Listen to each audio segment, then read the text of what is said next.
আসলে আসছি। বাবু তুমি হেই হেই হেই এই আকি আকি হেই হেই আকি কি ব্যাপার? কি হলো? আমার স্ত্রী আমাকে থেকে এভাবে অজ্ঞানে পড়ে গেল কেন? 10 বছর পর প্রবাস থেকে আসলাম, আমাকে থেকে সে খুশি হবে, খুশি না এসে অজ্ঞানে পড়লো কেন? এই আকি, এই আকি, আকি, আকি, কি করি? ডক্টর একটা কল দিই।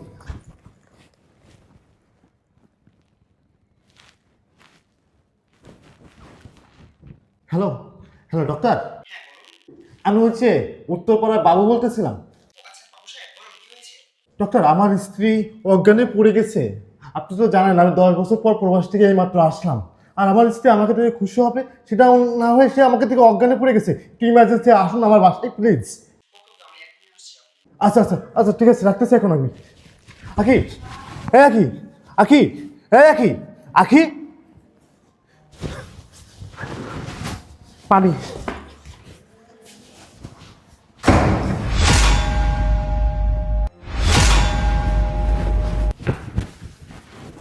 আখি, আখি, এ আখি, আখি, এ আখি, আখি, এই, হেই, এই তোমার কি হয়েছে? এ আখি, এ ওঠো, ওঠো, ওঠো। আমার মাথাটা কেমন ঘুরছে। কেন? তুমি হঠাৎ করে চলে আসলে। আচ্ছা ঠিক আছে, এই কথাগুলো আমি পরে শুনতেছি। তুমি চলো, বেডরুমে চলো, চলো।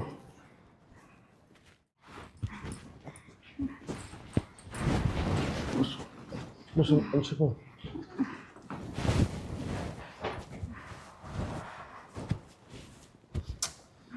কি হলো? আমি কিছু বুঝলাম না। এই কি হয়েছে তোমার? হুম? আমি বলতে পারতেছি না, আমার মাথাটা প্রচুর ঘুরেছে।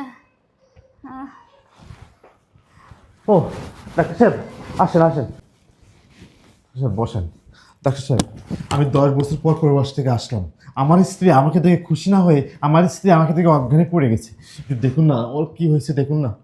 আচ্ছা বাবু সাহেব, আপনি চিন্তিত হবেন না, আমি দেখতেছি ব্যাপারটা।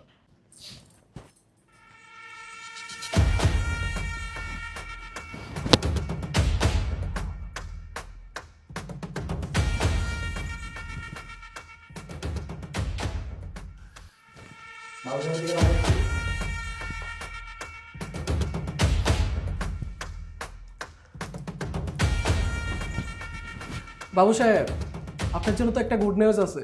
কি গুড নিউজ? বাবু সাহেব, আপনি বাইরে আসেন, আপনার সাথে কথা বলতেছি, চলো। আচ্ছা, চলুন। আসুন। বুঝলাম না, এখানে আবার গুড নিউজের কি আছে?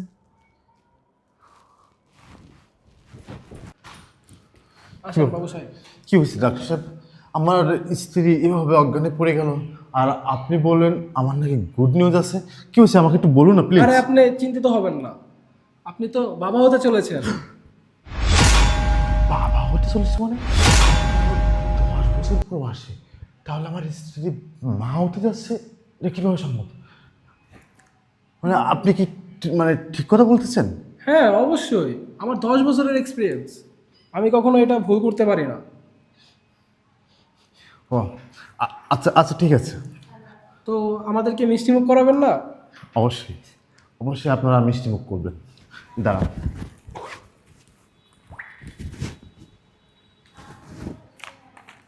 এনেন, এখানে 1000 টাকা আছে, আপনি মিষ্টি খায়েন।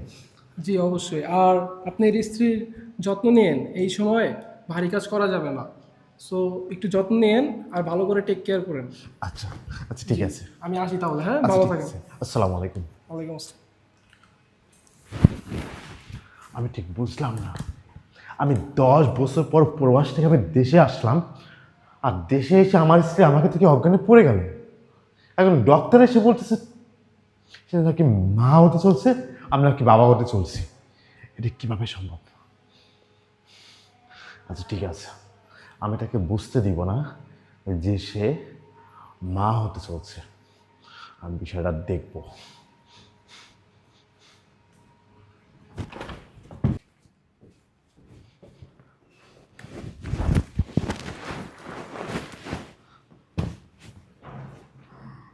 আখি, আখি, এই আখি, আরে তুমি তুমি কখন এসেছো? এই যে একটু আগে আমি আসলাম। আচ্ছা ঠিক আছে, তুমি ফ্রেশ হও, আমি তোমার জন্য নাস্তা করে আনছি। না না, থাক, তুমি অসুস্থ, তুমি বিশ্রাম করো। তোমার আমার জন্য নাস্তা বানাইতে হবে না। হ্যাঁ সমস্যা নেই, আমি পারবো, আমি নাস্তা বানাতে পারবো, আমি বানিয়ে নিয়ে আসি। আচ্ছা ঠিক আছে, তাহলে যদি তুমি পারো নাস্তা বানাইতে তাহলে বানাও, আমি তাহলে ফ্রেশ হই। আচ্ছা ঠিক আছে। হায় আল্লাহ, এটা কি সর্বনাশ হয়ে গেল! ও তো চলে এসেছে, ও এসে পড়েছে, তার মানে আমি এই ব্যাপারটা বেশি দিন গোপন রাখতে পারবো না। আমার পেটে যে আমার বয়ফ্রেন্ডের সন্তান, এটা যদি কোনোভাবে ও জেনে যায় তাহলে তো একবারে সর্বনাশ হয়ে যাবে। জানার আগে কোনো একটা ব্যবস্থা করতে হবে। আমি একটা কাজ করি, ওকে ফোন দিই, দেখি ও কি বলে।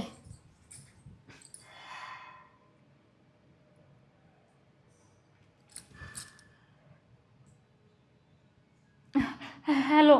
হ্যাঁ বলো। শোনো, সর্বনাশ হয়ে গেছে। আরে সর্বনাশ মানে কি সর্বনাশ হয়েছে? আমার হাজব্যান্ড তো বিদেশ থেকে চলে এসেছে, এখন আমি কি করব? ও মাই গড, কি বলো, তোমার হাজবেন্ড বিদেশ থেকে চলে আসছে মানে? আহ, এখন আচ্ছা শোনো, তোমার হাজবেন্ড বিদেশ থেকে কি কিছু নিয়ে আসেনি? আর কিছু নিয়ে এসেছে কিনা সেটা তো আমি জানি না, কিন্তু আমার আলমারিতে তো অনেক টাকা পয়সা আছে। ও তো আমার কাছেই সবসময় টাকা পয়সা যত যা আছে সব কিছুই দিছে, গয়নাগাটি অনেক কিছুই দিছে। তারপর আমি জানি যে ও আমার জন্য অনেক কিছু গোল্ডের নিয়ে এসেছে। ও আচ্ছা, ঠিক আছে, তাহলে তোমার হাজবেন্ড যা যা নিয়ে আসছে এবং তোমার কাছে যা যা আছে সবকিছু গুছিয়ে নিয়ে তুমি কালকে 14 নম্বর সেক্টর ব্রিজের ওখানে চলে আসো। আচ্ছা ঠিক আছে, তাহলে তুমি আগে থাকতেই দাঁড়িয়ে থেকো, আমাকে আবার বেশিক্ষণ দাঁড় করিয়ে রাখো না। না না, আমি সবকিছু ঠিকঠাক করে রাখবো, তুমি আসলে আমরা বিয়েটা করে ফেলবো, তুমি আইসো, হ্যাঁ? আচ্ছা ঠিক আছে। আচ্ছা। আচ্ছা রাখি বাবু। যাই হোক, ভালোই হয়েছে, রাতের ভিতরেই সব ব্যাগপত্র গুছিয়ে রাখতে হবে। সকাল হলেই এখান থেকে যেভাবেই হোক পালাতে হবে। যাই এখন ওর জন্য খাবার বানাই।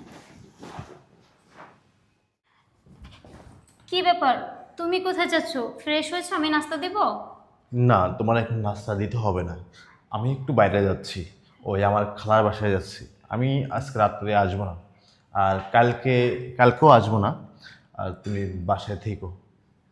হ্যাঁ আচ্ছা ঠিক আছে, যাও তুমি সাবধানে গিও। হ্যাঁ আচ্ছা ঠিক আছে। ঠিক আছে।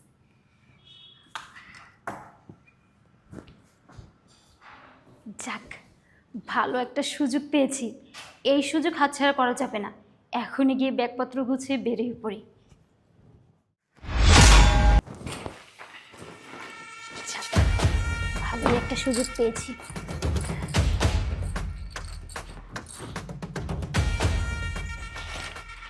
এত টাকা, সব টাকাগুলো নিয়ে যেতে হবে। এই টাকাগুলো নিয়ে আমি ওর সাথে ভবিষ্যতে অনেক সুখে থাকবো। আমি জানি ও আমাকে অনেক ভালোবাসে, আমাকে অনেক সুখে রাখবে।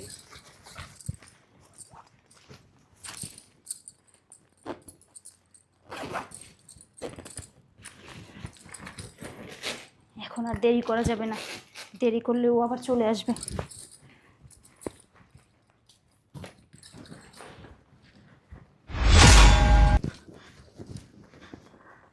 আরে কি ব্যাপার, ওর তো এইখানেই আসার কথা, এখনো আসলো না কেন? একটা ফোন দিয়ে দেখি। সেই কখন বলেছি তাড়াতাড়ি চলে এসো, কিন্তু এখনো আসেনি। হ্যালো, কোথায় তুমি? তুমি যেখানে আসতে বলেছিলে আমি তো সেখানেই এসেছি, তুমি একটু দয়া করে তাড়াতাড়ি এসো, কারণ তুমি তো জানোই আমার ব্যাগে কতগুলো টাকা, কতগুলো জিনিস, আমার না খুব ভয় করছে। তুমি একটু তাড়াতাড়ি আসো। আচ্ছা ঠিক আছে। যদি কেউ দেখে ফেলে তাহলে তো সর্বনাশ হয়ে যাবে। এখনো আসছে না কেন?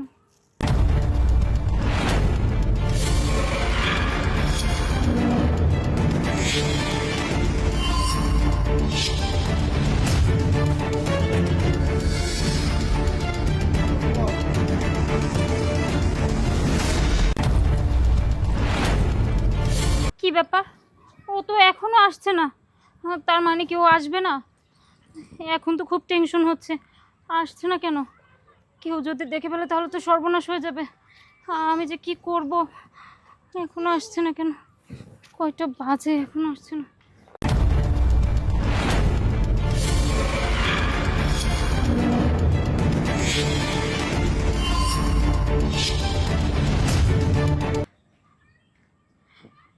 দেড় ঘন্টা হয়ে গেল, আমি এখানে বসে আছি। কি ব্যাপার, এখনো ও আসছে না কেন? তার মানে কি ও আমাকে ঠকাচ্ছে? ও কি আসবে না? ও কি আমাকে কথা দিয়ে কথা রাখবে না? এখন যদি ও না আসে আমি তো বাড়িতেও ফিরে যেতে পারবো না। তাহলে আমার কি হবে? না না, ও আমার সাথে বিশ্বাসঘাতকতা করতে পারে না। ও আসবে, আমার বিশ্বাস ও আসবে। ও তো আমাকে অনেক ভালোবাসে, ও অবশ্যই আসবে। আমি বরঞ্চ আরেকটু অপেক্ষা করি। আসবে ও, আমার মন বলছে ও আসবে।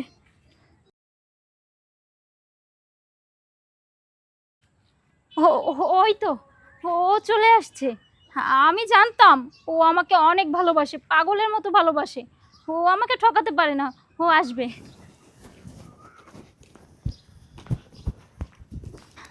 আরে তুমি এসেছো? হ্যাঁ, আমি তো অনেক ভয় পেয়ে গেছিলাম। আমি ভেবেছিলাম তুমি আসবে না, তুমি আমাকে ঠকাচ্ছ। হ্যাঁ, আমার বিশ্বাস ছিল তোমার উপরে, কারণ তুমি তো আমাকে অনেক ভালোবাসো। তুমি আসবে। ঠিকই ধরেছো, আমি তো তোমাকে অনেক ভালোবাসি। আমি কিন্তু তোমাকে ঠকাবো? আর মানে একটু জ্যাম লেগেছে তো, তাই আসতে একটু লেট হয়ে গেছে। হ্যাঁ। আচ্ছা জান, তুমি কি খেয়েছো? হ্যাঁ না গো, আমি তো কিচ্ছু খাইনি। আমার পেটে না খুব ক্ষুধাও লেগেছে, আর পানির পিপাসাও পেয়েছে। আচ্ছা যাই হোক, এখন কোথায় যাব আমরা? আমরা যেখানে যাচ্ছি সেখানে সব কিছু রেডি আছে, আমরা শুধু যাব আর বিয়ে করে ফেলবো, বুঝছো? আচ্ছা ঠিক আছে। আচ্ছা বাদ দাও সেসব কথা। তোমাকে যা যা আনতে বলেছিলাম তা কি আনছো? স্বর্ণ গয়না টাকা পয়সা সব কিছু আনছো? হ্যাঁ সবই এনেছি, স্বর্ণ গয়না অলংকার সব এনেছি, আর সাথে অনেক অনেক টাকা এনেছি। আমাদের আর কোনো কষ্ট হবে না। তাই নাকি? আচ্ছা দেখি তো কি কি আনছো। দেখো তুমি, সব টাকা পয়সা নিয়ে এসেছি।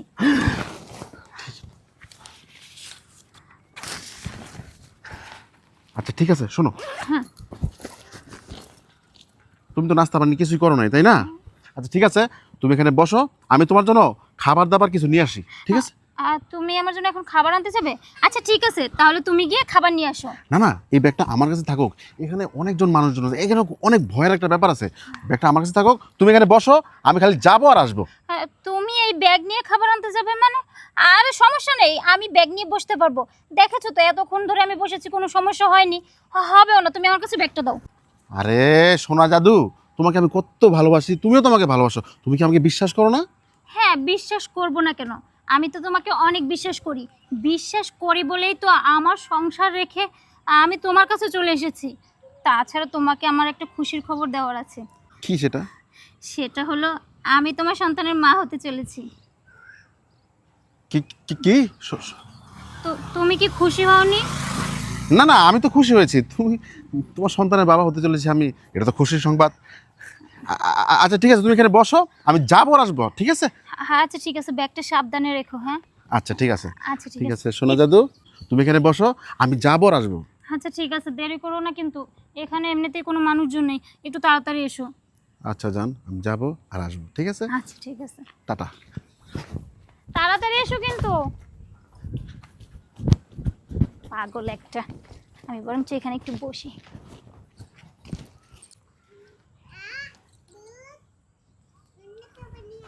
কি ব্যাপার, ও গেছে তো প্রায় আধা ঘন্টা হয়ে গেছে, এখনো আসতেছে না। না না, ও চলে আসবে। আমি কি সব ভুলভাল চিন্তা ভাবনা করছি? চলে আসবে।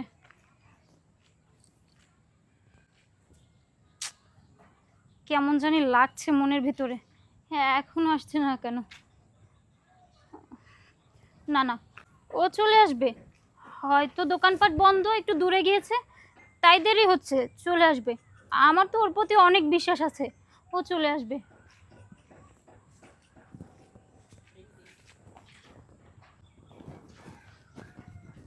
উফ, মাথাটাও ঘুরতেছে।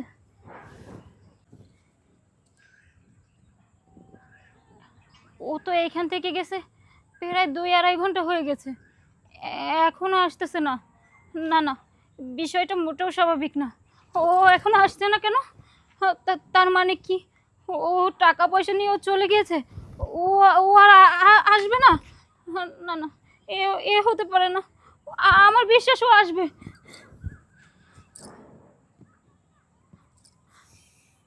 ফোন ফোন বন্ধ বলতেছে। হায় আল্লাহ, কি সর্বনাশ হলো আমার! ফোন কেন বন্ধ? আবার দিয়ে দেখি তো।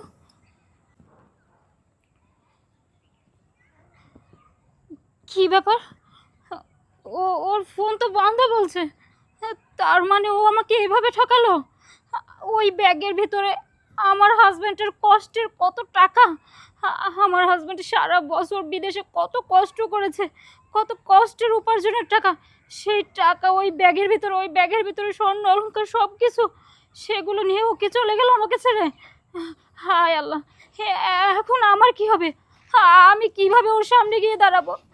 আর তাছাড়া ওর বাচ্চার মা হতে চলেছি আমি। আমি কিভাবে আমার হাজবেন্ডের কাছে সব কিছু বলবো? না না, আমি ওর তখন তুমি যার জন্য অপেক্ষা করতেছো সে আর কখনো তোমার কাছে আসবে না। বাবু, তুমি এখানে? তুমি না তোমার খালার বাড়িতে গিয়েছিলে? তুমি এখানে কি করছো? আর তুমি যা ভাবছো এরকম কিছু না। আমি তো এখানে এমনিতেই এসেছি। আমার সাথে আর মিথ্যা অভিনয়টা করো না। তুমি কি মনে করেছো যে আমি কোনো কিছু জানি না? আমি না বোঝার মতো আছি। আর তুমি কি বললে যে আমি আমার খালার বাসায় গিয়েছি? না, আমি আমার খালার বাসায় যাইনি। আমি জাস্ট তোমাকে পরীক্ষা করার জন্য আমি সব কিছু লুকাই লুকাই আমি দেখেছি। আর আমি এটা কখনো ভাবতে পারি নাই যে আমার স্ত্রী আমার অবর্তনে বাইরের একটা ছেলেকে নিয়ে বাসায় সময় কাটাচ্ছে এত বছর, এবং বাইরের ওই ছেলের সন্তান আমার স্ত্রীর গর্বে। ছি, তুমি আমার না ভাবতেও অবাক লাগতেছে, আর তোমার সাথে কথা বলতেও না আমার কেন জানি ঘৃণা করতেছে। আমি কাকে কাকে আমি আমার সহধর্মিণী বানালাম, কাকে আমি আমার হৃদয়ে জায়গা দিলাম, আর কার জন্য আমি প্রবাসের মাটিতে মাথার ঘাম পায়ে ফেলে টাকা উপার্জন করলাম? আসলে আমি না সবটা বুঝে উঠতে পারিনি। আমি একটা ধোঁকাবাজের পাল্লায় পড়েছিলাম। শুনো না, এই বিষয়টা তো কেউ জানে না, তুমি আর আমি জানি। আমি না আজকেই গিয়ে আবাসন করিয়ে নিব, আর এই বাচ্চা নষ্ট করে ফেলবো। তারপর আমরা আবার সুখে শান্তিতে সংসার করব। তুমি আমাকে ক্ষমা করে দাও না। চুপ থাকো। তুমি কি একটা মানুষের জীবন দিতে পারবে? তুমি কি একটা মানুষের জীবন দিতে পারবে? বলো বলো বলো। না, আর কেউ দেখুক আর না দেখুক, উপরে আল্লাহ দেখেছে। তুমি যে কাজটা করেছো এটা জিনা করেছো। তুমি জিনা করেছো, আর জিনা করে তুমি বলতেছো তোমার পেটের বাচ্চাকে তুমি মেরে ফেলবে। এই বাচ্চা কি তুমি দিতে পারবে? বাচ্চা দেওয়ার মালিককে আল্লাহ।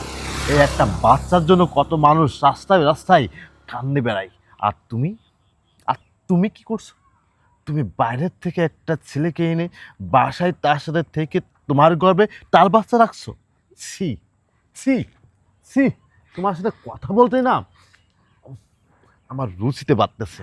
এই যারা প্রবাসে থাকে, যারা প্রবাসের মাটিতে মাথার ঘাম পায়ে ফেলে টাকা উপার্জন করে, তারাই জানে টাকাটা কতটা মূল্যবান। আর ওই প্রবাসীর টাকা দিয়ে তুমি দেশে থাকে তুমি এত ফুটানি করছো, এত সাজুগুজু করছো, এত জিনিসপত্র কিনছো তোমার নিজের জন্য, নিজের রূপচর্চা করার জন্য, আর বাইরের থেকে ছেলে এনে রুমির সময় কাটিয়েছো। আর সেই প্রবাসীর টাকা তুমি এইসব ছেলেদেরকে খাইয়েছো। আর কি করছো? ওই ওই প্রবাসীদের টাকা নিয়ে তুমি ফুর্তি করছো। ছি, এই টাকা উপার্জন কর তুই। আমার প্রতিটা টাকার হিসাব তোমার দিতে হবে। আমার টাকার হিসাব তোমার দিতে হবে। আমি আমি গতকালকে আমি বাসায় আইছি, গতকালকে আমি বাসায় অনেক টাকা স্বর্ণ অলংকার আনছি, আর সেই টাকা স্বর্ণ অলংকার নিয়ে তুমি বাসা থেকে পালিয়ে এখানে চলে আসছো শুধুমাত্র এই বাটপাস ছেলের জন্য। আর সেই বাটপাস ছেলে তোমার সব টাকা পয়সা সব কিছু লুটে নিয়ে চলে গেল। তুমি আমাকে ক্ষমা করে দাও না। দেখো না, তুমি আমাকে ক্ষমা করে দাও। আমি তো একটা ভুল করে ফেলেছি। এখন তুমি যদি আমাকে ক্ষমা করে না দাও, তাহলে তো আমার সুসাইড করা ছাড়া আর কোনো উপায় থাকবে না। প্লিজ তুমি আমাকে ক্ষমা করে দাও। তুমি না আমাকে কত ভালোবাসো, তুমি তো আমাকে অনেক বিশ্বাস করো, অনেক ভালোবাসো। আমি জানি আমি তোমার বিশ্বাসের ঘরে আগুন ধরিয়ে দিয়েছি, কিন্তু আমি বুঝতে পারিনি ও যে আমার সাথে এত বড় প্রতারণা করবে। আমি কখনোই বুঝতে পারিনি। তুমি প্লিজ আমাকে ক্ষমা করে দাও। ক্ষমা? তোমাকে আমি ক্ষমা করব? আর তুমি কি বললে যে তোমার সুসাইড করতে হবে? হ্যাঁ হ্যাঁ, তোমাদের মতো মেয়েদের না এই দুনিয়াতে বেঁচে না থাকাটাই ভালো। তোমাদের মতো মেয়েদের না সুসাইড করে মরে যাওয়া ভালো। কারণ যে স্ত্রী ঘরের স্বামী থাকার পরেও বাইরের থেকে একটা ছেলে এনে সময় কাটায়, তার তার সন্তান তোমার গর্ভে ধারণ করো, সেই স্ত্রী না এই দুনিয়ার মুখ না দেখাচ্ছে সুসাইড করে মরে যাওয়া ভালো। আর তুমি কি বলছো তোমাকে মাপ? তোমাকে মাপ না, তোমাকে মাপ করা যায় না। তুমি যে অন্যায় করেছো, আমি এটা অন্যায় বলবো না, তুমি এটা অপরাধ করছো। যদি অন্যায় করতে তাহলে আমি একটু ভেবে দেখতাম যে অন্যায় করেছে, একবার একটা মানুষকে সুযোগ দেওয়া যায়, কিন্তু তুমি তো সেটা করো না, তুমি তো অপরাধ করছো। অন্য একটা মানুষের তুমি তার সন্তান তোমার গর্ভে ধারণ করেছো, ছি। আর তুমি বলতেছো সে বাচ্চাটাকে তুমি মেরে ফেলবা। এই, তুই যে তার সাথে জিনা করে একটা গুনাহ করেছিস, আর তার বাচ্চা পেটে ধারণ করে আরেকটা জিনা করেছিস, আর তাকে মেরে ফেলাটা না, ওই বাচ্চাটাকে মেরে ফেলা না, আরেকটা জিনা এবং অপরাধ করবি তুই। শোন, আল্লাহ না তোকে মাফ করবো না, আল্লাহ তোকে স্বয়ং মাফ করবে না। এই, তুই নিজের বিবেকের কাছে প্রশ্ন কর, তুই কত বড় তুই অন্যায় করেছিস। আমার না আর কোনো কিছু বলার নাই, আর কোনো কিছু বলার নাই। আর তোর মুখখানা আমি দেখতেও চাই না। তুই আমার সব টাকা পয়সা যা যা নিয়েছিস সব জিনিসের হিসাব আমার মিটাই দিবি, এটা আমি চাই। আর তুই আর কোনো দিন আমার সামনে আসবি না, আমি তোর মুখখানা আর দেখতে চাই না। তোর মতন স্ত্রী, যে স্ত্রী ঘরের স্বামী টাকার পরও বাইরের পরপুরুষ নিয়ে সময় কাটায়, সেই স্ত্রীকে নিয়ে না কখনো সংসার করা যায় না, বুঝছস? কথায় আছে না, নেমে মশলা কানা মামা অনেক ভালো। হয়তো বা আমি বিয়ে করতে পারবো, তোর মতো নারী না আমাকে যে শিক্ষাটা দিলি, এই শিক্ষার থেকে আমি না আর কোনোদিন কোনো মেয়ের দিকেও তাকাইতে পারবো না। কোনোদিন না বিয়ে নামক এই কথাটা আমি আর শুনতে পারবো না। কারণ কি, বিয়ের কথা শুনলে না আমার কলজটা কেঁপে উঠবে, মনে হবে যে আসন ভেঙে আমার মাথায় পড়েছে। আমি আর জীবনে কোনোদিন বিয়ে করবো না। যে সাজাটা, যে কষ্টটা তুই আমাকে দিয়েছিস, এই তোর জন্য তো আমি প্রবাসে গিয়েছিলাম, তোকে যেন একটু ভালো রাখতে পারি, তোকে যেন একটু ভালো রাখতে পারি। আর তুই কি করছিস? এই, তুই কি করছিস? তুই, আমি পরিবারে যাওয়ার পরে অন্য ছেলেকে নিয়ে এসেছি। এই, তোর কি বিবেকে বাধা দিল না? বল। এই, তোর কি ভালোবাসতাম না আমি? বল। কোনোদিন ভালোবাসাকে কমতি দিয়েছি তোকে আমি? বল, ভালোবাসার কি অভাব দিয়েছি? আমার জন্য কি একটু একটু নিজেকে কন্ট্রোল রাখতে পারিস নাই? যে আমিও তো একজনকে ভালোবাসি। কি তুই কি আমাকে ভালোবাসছিস না? আমার তো ভালোবেসে বিয়ে করেছিলাম। কে বল, কে তুই কি আমার ভালোবেসে বিয়ে করিস নি? আমি কি তোকে ভালোবেসে বিয়ে করিনি? তাহলে আমার সাথে এটা কেন করলি তুই? এ বল, এটা কেন করলি তুই আমার সাথে? এই কথা বল। আমি কি বলবো, আমার বলার মতো কোনো ভাষা নেই। আমি যা করেছি সেই অপরাধ আমার অযোগ্য। আমার আর কিচ্ছু বলার নেই। আমি কি অন্যায় করেছি বল? আমি যে অন্যায় করেছি সেটা ক্ষমার অযোগ্য। আমি জানি আমি অনেক বড় ভুল করেছি। সেই ভুলের শাস্তি শুধু মৃত্যু, মৃত্যু ছাড়া আমার আর কোনো উপায় নেই। তুই না অন্যায় করেছিস, তা আমি কি অন্যায় করেছি বল? আমি কি তোকে বিয়ে করে কি অন্যায় করেছি? আমি কি তোকে ভালোবেসে কি অন্যায় করেছিলাম? আমি কি তোর ভালোবাসার মর্যাদা রাখি নাই? আমি কি তোর স্ত্রী মর্যাদা দিই নাই? বল, এই বল। তোর জন্য আমি আমার বাবা মাকে ত্যাগ করি নাই? বল, তোর জন্য আমি আমার পরিবারকে ত্যাগ করেছি শুধুমাত্র তোকে একটু ভালো রাখার জন্য, তোকে ভালোবাসি বলে। আমি কখনো আশা করি নাই যে আমি যাকে আমার জীবনের ছাড়া বেশি ভালোবাসলাম, সেই মানুষটার দিন শেষে আমাকেই ঠগাইলো। সেই মানুষটার দিন শেষে আমাকে এভাবে রাস্তায় ছুঁড়ে ফেলে দিল। আর সে মানুষটার দিন শেষে আমারই অর্থ সম্পদ, টাকা পয়সা রাস্তায় একটা ছেলেকে বিলিয়ে দিল। আর টাকা পয়সা তো দূরের কথা, টাকা পয়সা তো দূরের কথা, তার সাথে বিছানায় ঘুমিয়ে তার সন্তান গর্ভে ধারণ করলি। ইস, তুই এটা কি করলি রে? বল, তুই এটা কি করলি বল? থাক, আমিও না তোর সাথে কথা বলতে চাই না। এখন থেকে না তোকে ভোলার চেষ্টা করব, আমি ভুলে যাব আমার অতীতকে, আমি ভুলে যাব যে তুই আমার প্রিয় মানুষটা ছিলি, আমি ভুলে যাব। থাক থাক, আমার সামনে কোনোদিন আসবি না, তোর মুখে আমি কোনোদিন দেখবো না, তুই আমার সামনে আসবি না। হে আল্লাহ, আমি এটা কি করলাম? আমার এত সুন্দর সোনার সংসার আমি নিজের হাতে জ্বালিয়ে পুড়িয়ে দিলাম। আজকে একটা বাইরের ছেলের জন্য আমি আমার স্বামীর মনে কষ্ট দিলাম। আমি এখন কি করব আল্লাহ, তুমি বলে দাও আমি এখন কি করব?